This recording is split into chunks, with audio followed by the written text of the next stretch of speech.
I was 19 years old when I first moved to Paris, and this is exactly how I did it.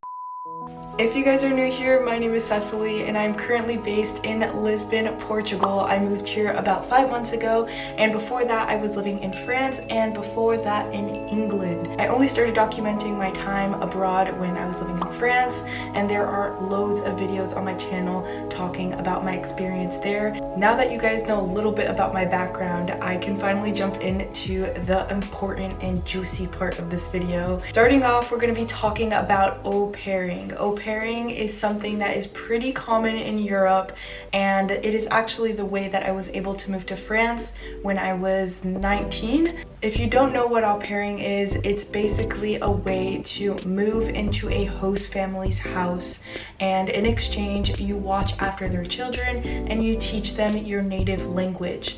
Most of the time you also get a salary on top of that, on top of accommodation, transport. Sometimes they pay for your phone bill. It is always depending on what the host family has to offer and what you're willing to settle for or negotiate for. I sometimes talk about au pairing as a hit or miss opportunity because some host families can be really lovely and some other host families can really try to take advantage of the young people who are coming to move into their home, not really understanding what to expect in their new home country, which is why I always recommend that you do research. Talk to people who already previously au paired in their lives. I would also really say for this option, you have to enjoy being with children and taking care of them because you're going to be spending a lot of time with kids. Initially, I used a website called aupairworld.com where you can make a profile. It's kind of like a dating app, but you're matching yourself with the host family and the host family has to match with you back. I also do want to mention that for au pairing, I really think it's a good gateway entry to a European country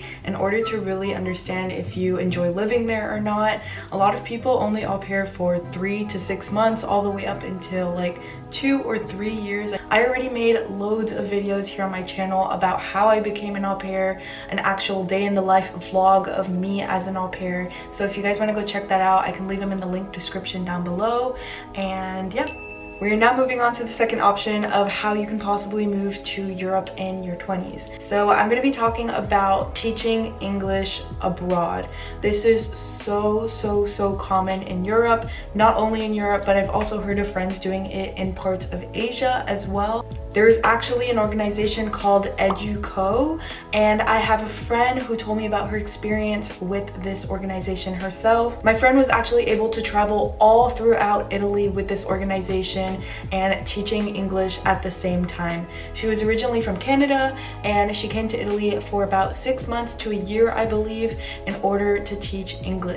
What really stood out for me about her experience was that she wasn't only staying in one city in the country, but every other 2 weeks or something, I believe, you can move around to different cities, so you're not only seeing one tiny part of the country and you're not staying stagnant. One thing that I would really recommend before trying to apply to any of these programs though is to get your TEFL certification. TEFL certification stands for Teaching English as a Foreign Language. You can do this course online from the comfort of your home. It is around $200. A lot of these programs actually start in the fall time, which means that you should be applying around the summer or even a little bit before then in order to get a quicker response or in order to kind of guarantee your spot. I will be leaving some links in the description down below in order for you guys to check out some of the different programs and organizations that help people move to Europe in order to teach English. Alright guys, we're moving into our third and last option, which is learning a foreign language. A lot of countries in Europe actually give away student visas to people who are only attending language courses. You can apply to a language course at a public university or at a school that is only known for language learning, and you can have a student visa. As I make loads of content on language learning as well, I've said it multiple times throughout many videos, but language learning is highly effective when you're actually immersed and surrounded by the language itself and by the culture, by the people. Typically, language courses only take up about 10 hours to 20 hours a week, which means that you will only be doing this part-time. This is a great option for people who are also looking to have a part-time job on the side and don't already have that kind of income in order to continue supporting themselves. The two previous options that I have already mentioned in this video are options that come with the salary, that come with an income. For this third option, this is more relevant to people who have savings and are looking to get out and find that gateway visa in order to kind of start their life abroad in Europe. Another option for language learning is that you don't have to go the official route of getting a student visa, but rather you can go to a website called workaway.info, which offers different levels of immersion, not only language immersion, but cultural immersion as well.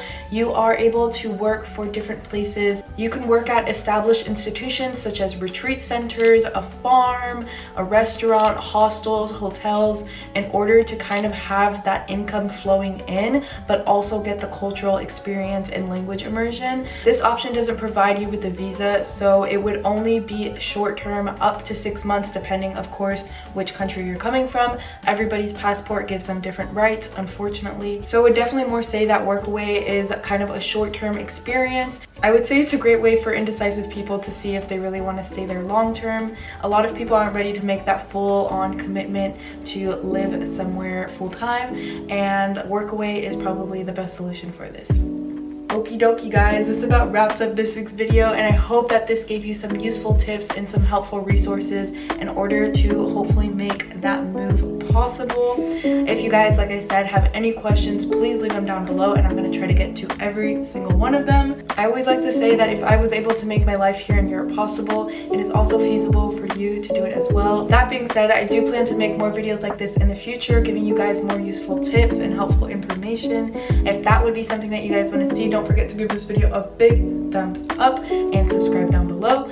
I will see you guys in next week's video, and thank you guys so much for making it to the very end. Bye guys!